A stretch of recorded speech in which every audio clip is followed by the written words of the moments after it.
Viewer discretion is advised.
Chapter 3, Procurement, Part 2.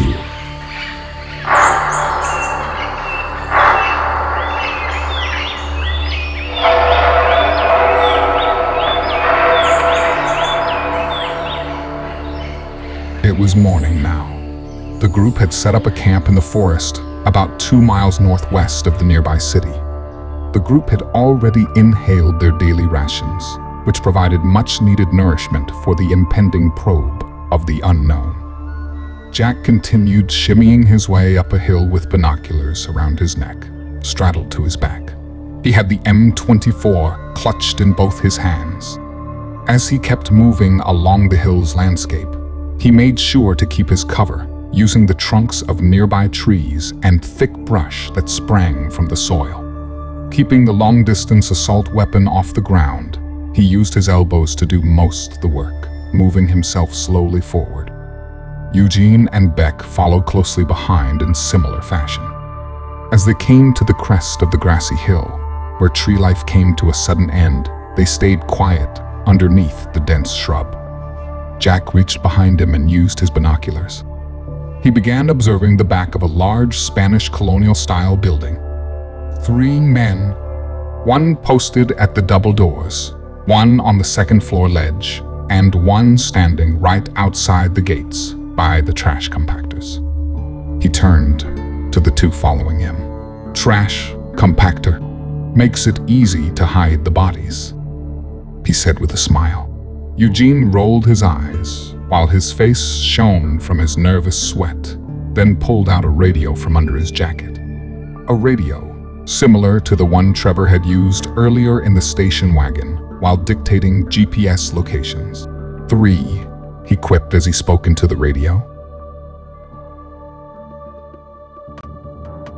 Seth looked over at Joe. They were on their own, crouched behind a dumpster on a vacant street corner. He pulled the radio from his hip and, while giving Joe a stern glance, spoke into the device.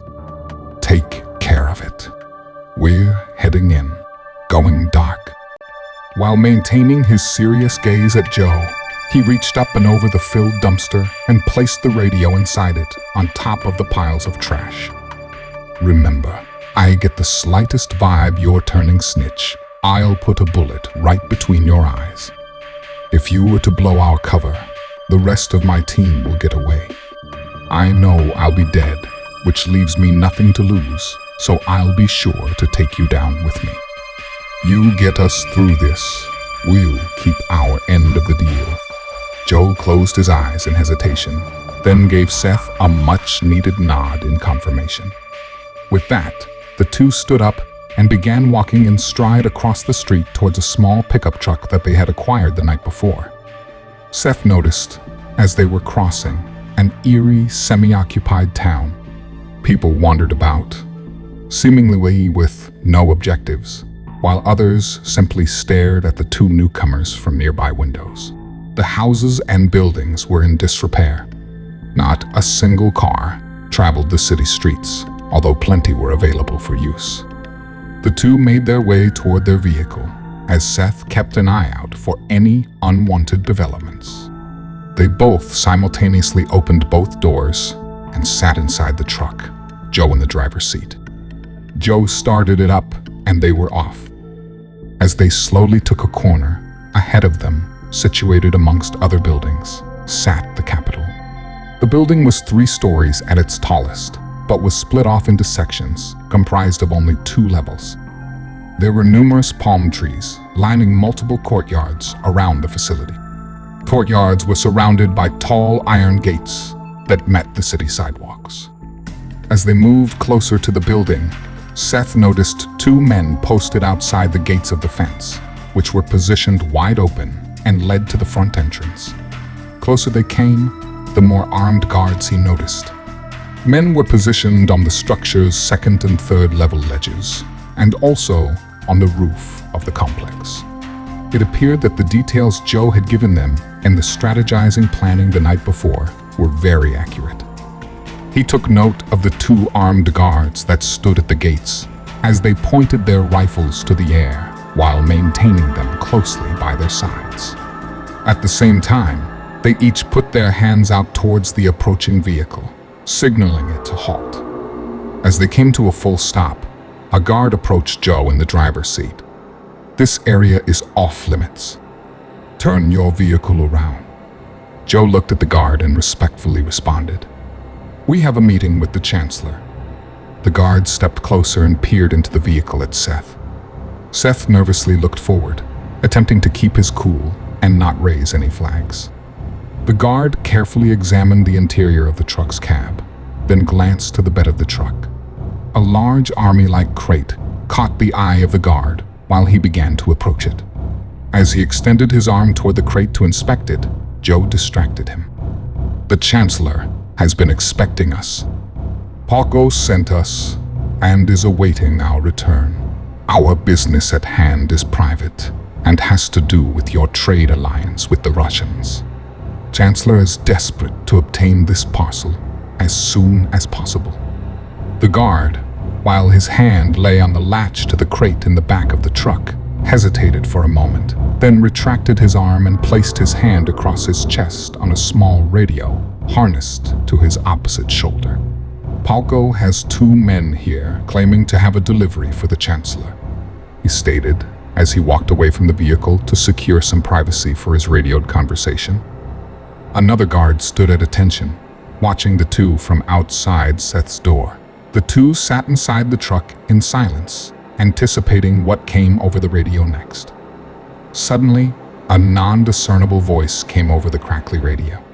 The guard quickly made a one-word response, turned around and signaled to his partner as they both waved the vehicle through.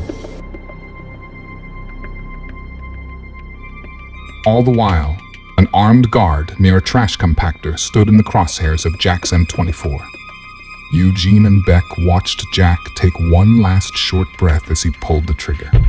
With that, the guard doubled over and took a faceplant into the pavement. Immediately, Jack moved his weapon ever so slightly to the left and raised it the tiniest bit and pulled the trigger again. Another man doubled over and fell flat to the ground, this time right outside of 2 double doors. Again, Jack immediately moved his weapon this time a little ways up and slightly to the right and pulled again. Another man then joined the corpses on the ground. It was all over within a few seconds. The 3 hurriedly made their way down the grassy hill and climbed over a fence to what appeared to be a loading dock. As they all made their ways over the fence, they moved on to quickly cross the empty lot among the 3 dead bodies. They all stopped quickly and maintained silence as Beck opened the door. Armed with her new silenced pistol she gained from their previous supply windfall, she breached the building, followed closely by her team. They now found themselves inside a kitchen. As they quietly scrambled to make their way around all the stainless steel counters, Eugene bumped into something. A large metal bowl fell onto the tile ground and made a loud metallic echo throughout the room. The three froze, waiting to hear any response to the disturbance Eugene had caused. In silence, they looked at one another, each holding their weapons. After what felt like a lifetime, they continued across the kitchen, eventually making their way to the doors leading them to a back hallway of the complex. Eugene carefully peered through the crack of the door he had slightly begun to open. He looked back at the other two and whispered. Just like Joe said, one guard. Beck looked around quickly, and she bent over to pick up an orange that had rolled across the room from where Eugene had earlier displaced it. She handed Eugene the orange. Eugene gave her a nod of agreement. An armed man, posted in a lengthy corridor, standing guard, noticed the weirdest thing happen in front of him. A fruit, which looked like an orange, rolled softly across the carpet from the kitchen, directly across to a room on the other side of the hall. He slowly approached the slightly ajar kitchen doors that the fruit had rolled from. He peered around the corner of the door jamb to scan the inside of it while slowly opening the door with the back of his arm. Immediately, a hand reached out and grabbed the man by the back of his neck and yanked him inside while another hand disarmed him.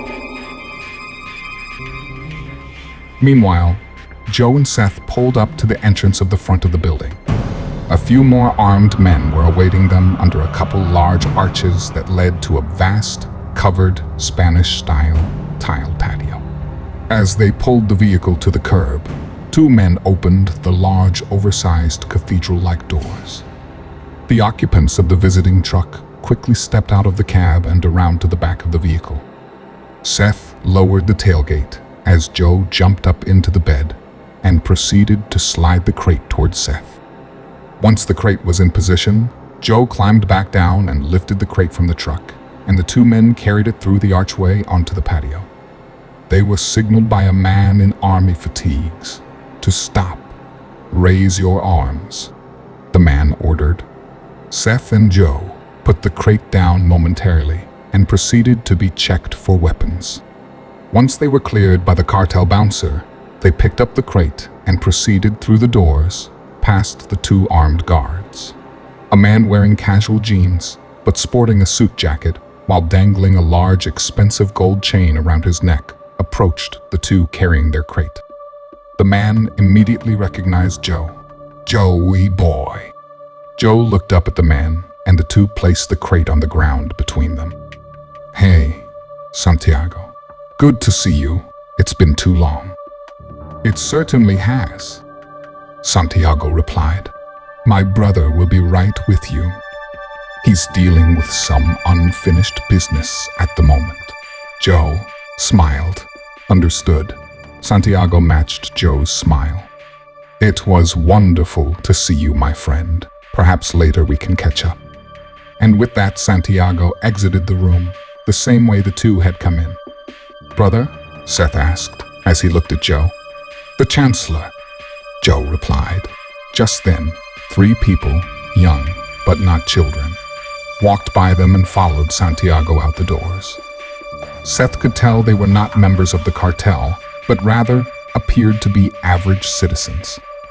They didn't seem scared, nervous, or anything like that, but they also didn't come across as your happy-go-lucky type. They held their heads down as they walked and avoided eye contact with anyone. As they left the chamber doors, seemingly to follow Santiago, perhaps as helpers, Seth noticed something. Each of them had a large, flat device implanted on the hind side of their right calves, a tiny blue light blinking away. This peculiar observation struck his curiosity. He'd seen these tracking devices before. He began to look around the room they were in. It was a large, spacious room with several doors leading to other chambers surrounding it. It had a large stairwell that wrapped one side of the interior and navigated the second floor. There was no power to the building, but it still kept plenty of light provided by the sizable sunroof positioned in the center of the massive cathedral ceiling. "What is this?" A demanding voice came from the stairs' second-level landing. The Chancellor looked down at them. He was a tall, dark, slender man with a well-tailored suit and a meticulously trimmed beard. He wore a lot of gold jewelry and spoke with a thick Hispanic accent. Joe and Seth shared glances and directed their attention to the Chancellor.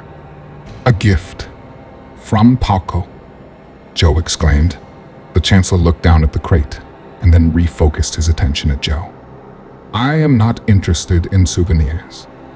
And who the hell is this?" The Chancellor barked as he made his way down the flight of stairs. "A new recruit." "Seth," Joe replied, his voice lowering as the Chancellor neared. The Chancellor passed right by Joe and Seth without even looking at them. He walked over to a large table. "I want my payment today," he announced to the room. Joe turned his head to look at the Chancellor. "Of course. It's on the boat. Paco is just tying up some loose ends and is planning on being back within a couple of hours." The Chancellor scowled at the two and looked between them at the crate. He then made a gesture in the air for them to bring the crate to him and then gave the table a couple loud taps. The two men lifted up the crate and carried it to the Chancellor and hefted it up on the table. The Chancellor looked at the two almost in disgust, rolled his eyes and began to unlatch the crate. After undoing the first latch, he undid the second one. Suddenly, without warning, the lid of the crate burst open and a shadow emerged, as if it were being birthed from within the shallow container. The now fully erect figure that rose from the crate swiftly pointed a 9mm between the Chancellor's eyes. While training its weapon upon the cartel leader's brow, it slowly lifted its once bowed head and focused its eyes on the Chancellor. The man that came from within the chest, now intensely focused at the target in front of him, turned out to be none other than Trevor Meeks himself. The Chancellor put his arms out in a sign of forfeit and began swearing in Spanish. Several men ran from an adjacent room, attempting to come to the Chancellor's aid. "Hold it right there, gentlemen," shouted a voice from a dark hallway opposite the room the men had entered from. Through the shadows of the hallway emerged Jack, Eugene, and Beck, all pointing weapons at the Chancellor's armed cavalry. The armed men answered in kind and pointed their weapons right back at the three. "I don't think that's such a smart idea, boys," Jack announced. "You see, if anything happens to us, my Jack-in-the-Box killer clown over there will turn your boss's head into a pretty little canoe." They drew their attention to their boss with a pistol trained on the center of his forehead and slowly placed their weapons on the ground. "You guys aren't as stupid as you look. Kick them away." The men did as Jack instructed them to. "This isn't a war we want," Trevor snarled. "And I don't know why caged humans on the brink of death could be anyone's prize. Frankly, I don't want to know." "This is your lucky day, Lazar." The Chancellor, having not been called Lazar for years, lifted his head slightly and met Trevor's eyes. "I'm going to make you a deal. You want your precious cargo? Well, we know where it is. Once you have us on one of your planes with plenty of supplies and we're headed on our way, we'll radio you the GPS location of where we hit it. This is your best chance of finding them," Trevor continued, as he maintained his stern expression. "We disabled their tracking devices," he said, finishing his words off with a menacing wink while forming a slight grin across his face. "How can I possibly trust you?" the Chancellor retorted. "I need that parcel by today, and with pulses, or the Russians will destroy me." Trevor cocked his loaded pistol in response to the Chancellor's argument. "We can explore other options if you'd like." No, it's fine," the Chancellor shouted.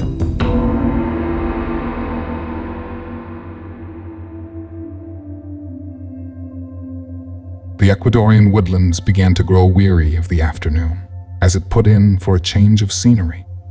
While slowly responding to the request, the evening stars began to appear in the vast Southern American skies. A small dirt airstrip cut into the thick forest provided a long enough path for Trevor's team and their plane to muster up enough speed to take flight and disappear into the distance. So, what's going on between the Russians and the cartels anyway? Seth asked Joe as the 9 of them climbed altitude in the Cessna Denali that Jack was currently operating. I mean, really, human trafficking usually pertains to hard labor workers or sex slaves. Those people, well, they weren't even people anymore. They were practically dead. One even whispered to Eugene, begging us to kill them. Joe, numb to the practice he had embraced for so many years under the direction of Paco, replied, "I don't know. We just provided the transportation. We didn't ask any questions. That was the arrangement. Whatever deal they brokered with the Russians was above our pay grade. This process was simply a system established for obtaining new assets. It's heard that the Chancellor is just as in the dark as the rest of us are. We were told he was simply charged with procurement in exchange for protection. Paco found out that the Chancellor wasn't afraid of the Russians, but he was terrified of who the Russians were working for." "And who's that?" Beck added. Joe turned to see Beck, sitting in the seat directly behind him. "Nobody knows. Everyone has their different theories. But in all the years I've worked for Paco, I've never met one single person that has ever seen or laid eyes on the Russians' client." The plane was silent as they all stared on at Joe in disgust for his complicity of the diabolical web he'd been immersed in all these years. Seth just shook his head and closed his eyes in disbelief. In the meantime, near the coast, within the thick and now dark forest, a rumble of vehicle engines disturbed the silence that once echoed there. A thick layer of fog that once belonged to the nearby seas began to take residence within the thicket. 3 military jeeps came to an abrupt sliding stop over the grassy, muddy terrain underneath the thick canopy.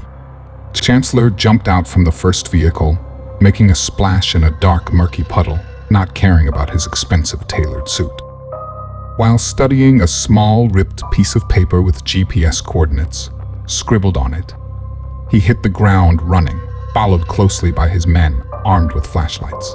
He slowed his pace as his parcel slowly came into focus under the dancing lights of his men's flashlights. He stopped to see a shallow grave with a tomb over it. As his heart sunk and all his blood began draining from his veins, a colossal sense of anger mixed with fear took him over as he read the words inscribed on a headstone. 5 heroes lay here. 5 brave people who gave their lives. 5 strong people who brought us signs of salvation. And 5 great people who brought an end to Lazar's reign of terror by ushering in the Russian onslaught now upon his doorstep. May God keep you.